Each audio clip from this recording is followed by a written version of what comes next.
All right, now part two of the interview that had us trending on Twitter last night. Sorry, Elon, I meant X, trending on X.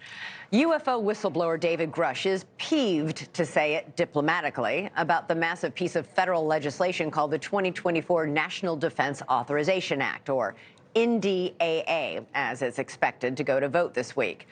Yes, the bill lacks a catchy name, and you might be inclined to file it under important but boring. But for anyone with an interest in the UFO question, and that appears to include many of you, it's crucial. The so-called NDAA authorizes a national defense budget of $886 billion. But for those of you who were also hoping the Pentagon would disclose more about what it might know about UFOs, or UAPs, the government's preferred acronym, it was a disappointment. And perhaps no one was more disappointed than Grusch himself.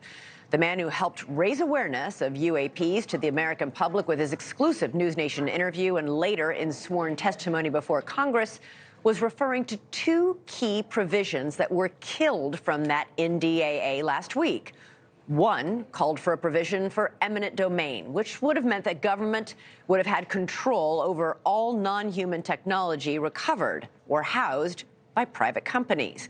The second provision, a 9-person panel, would have had the authority to review all the records relating to non-human intelligence and immediately declassify them or disclose them. That's not happening now. In part one of my interview with Grusch yesterday, he said those measures now dead, the push for disclosure has been dealt a massive setback. What we're witnessing right now is, quite frankly, the greatest legislative failure in American history. You know, you had a very strong amendment for government transparency on this issue. Whether you believe my allegations or not, you know, this is a government transparency issue at large. Grusch admonished Congress for killing those key measures that he said would have helped boost UAP transparency to the American public, but the fight is not over. Grusch said it's up to you, the voters, to vote out the lawmakers who squashed those provisions that would have created transparency. More importantly, Grusch suggested that the floodgates may soon be opening. He told me that his congressional testimony has inspired others to come forward with what they know about this alleged secret UAP program. Here's part two of our in-depth interview with UFO whistleblower David Grusch.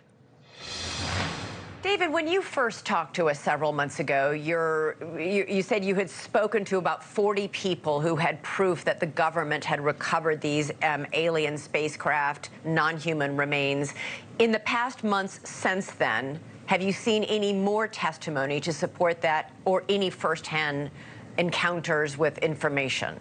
I am aware of some other first-hand individuals that did approach the Intelligence Community Inspector General's office.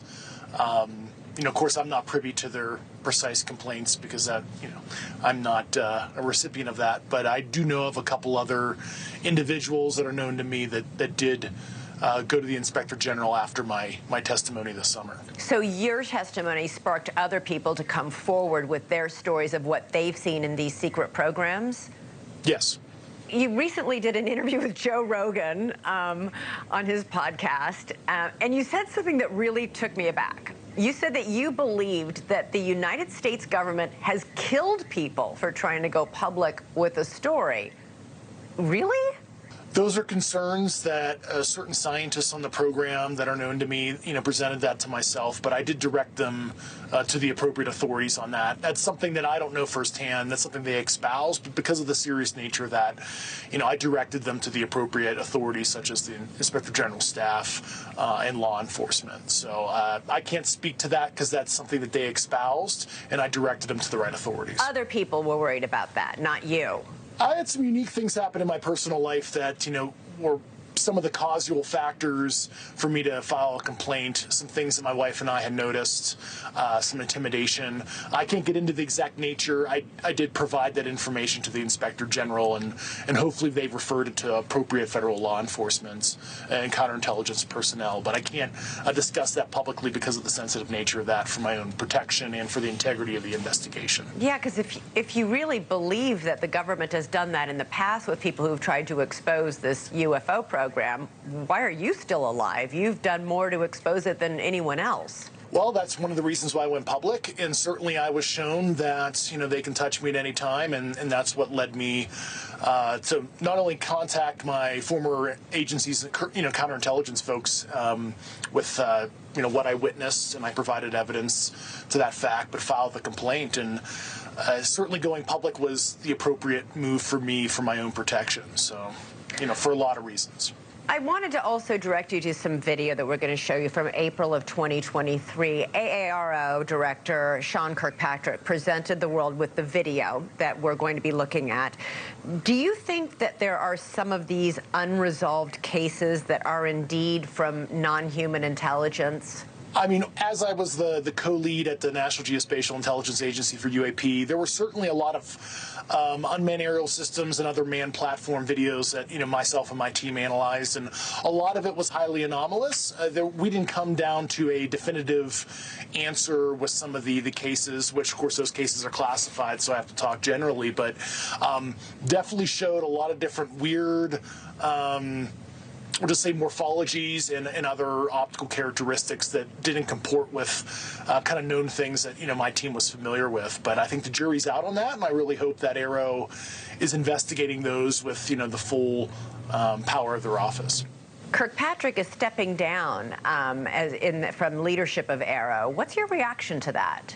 Of course, I've known Dr. Kirkpatrick for many years. I believe his last day was December 1st, and his deputy, Tim Phillips, is currently filling in as the director of AARO. And I think we need to find a new director that the American people would have more confidence in. And I certainly provided a senior senator with my pick, a former individual who's very senior in the Pentagon that I used to work for as a potential director of AARO. But I do think we need to find somebody that the American people trust more, not somebody that calls oral testimony not credible, which is something that Dr. Kirkpatrick said during his testimony in front of Senator Gillibrand.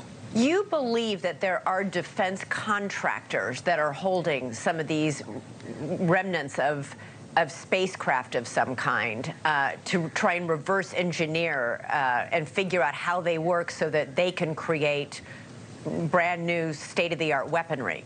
Yes. I mean, that's what the clear defense contractor base does, all the metal bending work, if you will, for the military-industrial complex. It's not the agencies themselves that typically do the performance of those kind of activities. But the point being that you think it's those defense contractors, like Lockheed Martin, for example, or others, that have custody of these remains, not the U.S. government? Oh, absolutely. I mean, Harry Reid specifically said Lockheed Martin, and that is a disclosure he made 3 weeks after I met him in the New Yorker. I believe that was in May 2021, where he literally discusses Lockheed Martin in that disclosure to the journalist who wrote that article in the New Yorker. Well, there's been allegations that House Republicans are being paid off by defense contractors. I mean, one of the House Republicans that watered down the defense bill and watered down the provisions for releasing information has gotten a lot of campaign donations from major defense contractors.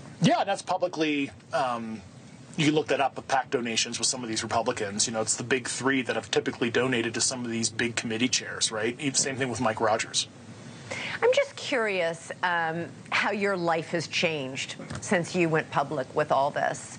Since I went public, I mean, certainly this is a nightmare for me. I mean, I was an intelligence officer for 14 years. I'm behind the curtain, if you will.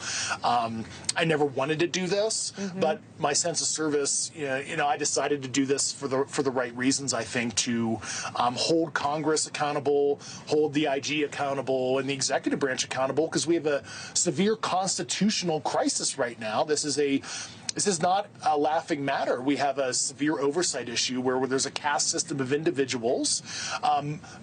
Previous presidents most likely were abusing their authority under the unitary executive theory, right, which is a theory that the president, the chief executive, has ultimate power and with a stroke of the pen can, decide certain things. So I think we have a severe truth and reconciliation process we need to, start in this country. And I'm here to help the current administration, and I'm happy to help. I'm not here to totally admonish people, and I want to be, a tool for change here. So I want to help the current administration. If not, we need to make it an election issue. People need to be voting out these people, and I think News Nation should post a list of House Republicans or Democrats, for that matter, that oppose this legislation and allow their constituencies to decide if these are the kind of leaders that they want that are hindering government transparency. And through a a democratic process in the 2024 election, we need to get these people out of office. And furthermore, with the House Intelligence Committee, Mike Turner probably has no business being the chairman. I think somebody like Mike Gallagher, who's on the committee, he's a former Marine Corps intelligence officer. He takes this issue seriously. He's spoken out about it publicly, should be the chair. And people like Mike Turner, who say, I don't know, Dave doesn't know what he's talking about on Fox Business. Really? Well, Mike Turner's never been an intelligence officer. He's never served in the military. He was the mayor of Dayton before he became in Congress. He's a junior person in terms of the Intelligence Committee.